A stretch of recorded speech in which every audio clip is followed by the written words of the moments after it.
My name is Michael Raggio. I was a naval air crewman rescue swimmer in the Navy. I'm 31 years old. I just made finals in the Invictus Games. I was in the Navy for 7 years.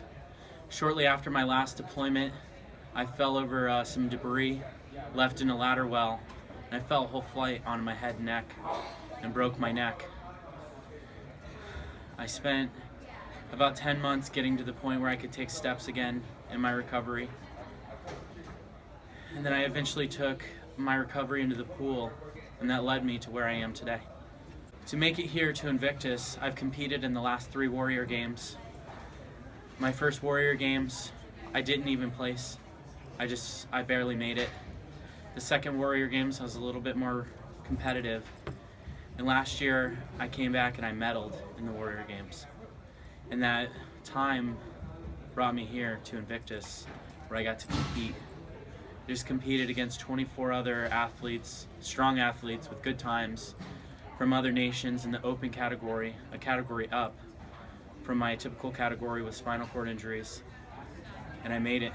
I made it to finals, and I'll be competing on Wednesday. Normally I try and go in there strong. My anxiety is through the roof typically. But this time I was able to zone out. I stayed in the zone. I had Prince Harry on the sidelines. I didn't let myself get distracted. I came up with a game plan. I was going to go in there strong, long strides, stay in front of the other athletes, whether or not I gassed. I ended up gassing 3/4 of the way through the 100. I had nothing left, but I knew that those few seconds were going to make or break me, and I just pushed through. And upon my finish, I nearly blacked out. My teammate held me up onto the side of the pool, and the other teams, they were great sports. They ended up pulling me out of the water, putting me in the recovery position, and I slowly wind down not long ago, and here I am.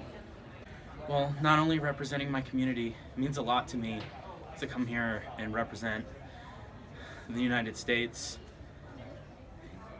and come in here strong and get the opportunity to serve again. It means a lot to me.